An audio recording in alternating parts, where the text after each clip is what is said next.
살인 혐의자가 백주대로를 활보하며 가수 고 김광석 씨와 그의 딸 김서연 양의 죽음에 아내 서혜순 씨가 연관됐다는 의혹을 제기해온 이상호 기자가 명예훼손 혐의로 검찰에 송치됐습니다. 지금도 타살이라고 믿고 있어요.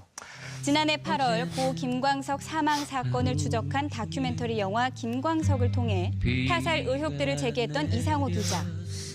영화는 대중의 관심을 불러일으켰고 뭐 내용이 너무 말도 안 되게 저를 사회적으로 매장을 시키고 무고가 있으면 그래서 저기 법적경 해야 되겠죠. 끊임없이 루머가 제기되자 의혹의 중심에 있던 서혜순 씨는 지난해 11월 이상호 기자를 명예훼손과 무고 혐의로 고소했는데요. 그리고 지난 3일 화요일 약 7개월간의 수사 끝에 해당 사건에 대한 경찰의 수사 결과가 나왔습니다. 충분한 합리적 객관적 자료 없이 김광석 사망에 대한 의혹 제기를 넘어 피해자 S가 살인 핵심 혐의자와 같은 감정적 표현을 사용했기에 피해자 명예가 상당히 훼손했다고 판단하였습니다. 경찰은 이상호 기자가 합리적 자료 없이 단정적 표현으로 명예를 훼손했다 판단. 명예훼손은 기소 의견, 무고 혐의에 대해서는 불기소 의견으로 검찰에 송치할 예정이라 밝혔습니다. 해당 수사 결과가 발표되자 이상호 기자는 당일 자신의 SNS를 통해 실망스럽다는 입장을 밝혔고 서혜순 씨의 변호인 측은 개인 SNS를 통해 이상호 기자가 수사 결과를 수용하고 사과해야 한다는 내용의 글을 올리기도 했는데요. 연예가 중계에서 양측의 입장, 변호인을 통해 직접 들어봤습니다. 이번 수사는 그동안 세간에 떠돌던 서혜순 씨에 대한 인격 살해성 명예훼손에 대해 탄재한 것으로 사필 규정이라 생각합니다. 칼보다 펜이 더 무서운 경우가 있다는 말이 있습니다. 이번 사건은요, 펜과 영화로서 한 사람의 인격을 짓밟아버린 사건인데요.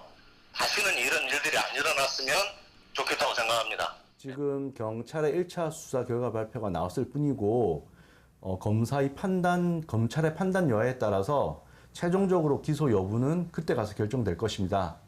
다만 영화 김광석을 보면 김광석의 사망 원인이 단순히 자살이 아닐 수 있음에 대해서 다양한 근거와 의혹을 제기한 영화입니다.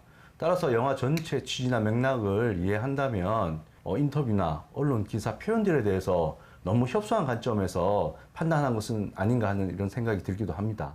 그동안 양측의 팽팽한 대립으로 논란이 지속됐던 해당 사건은 이제 검찰로 넘어간 상황. 이번 사건이 어떻게 마무리될지 앞으로의 상황에 귀추가 주목되고 있습니다. 다음은 스타 커플의 안타까운 결별 소식입니다.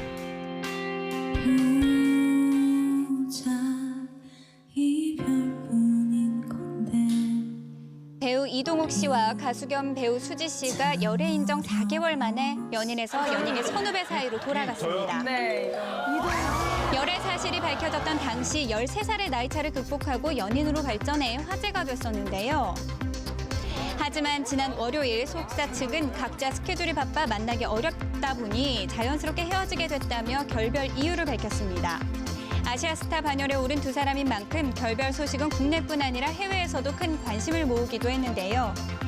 이동욱, 수지 씨 모두 곧 있을 차기작을 준비하고 있는 것으로 알려진 만큼 이별의 아픔을 딛고 각자의 자리에서 멋진 활동해주길 기대하겠습니다. 손 한 번. 연예계 새로운 연상연하 커플이 탄생했습니다. 배우 홍수연 씨와 대세 래퍼 마이크 로다 씨가 그 주인공인데요. 지금 전해드릴게요. 무슨 연관이 있어요? 열애 사실이 공개되기 전부터 럽스타그램의 기류 제대로 감지할 수 있었습니다. 함께 찍은 사진을 올리기도 했고요. 홍수연 누나. 한 캠페인에 함께 참여하며 서로의 사랑을 은근슬쩍 드러내기도 했었는데요. 띠동갑의 나이 차이를 극복하고 당당하게 사랑을 고백한 두 분. 앞으로도 오래오래 예쁜 사랑하기 응원할게요.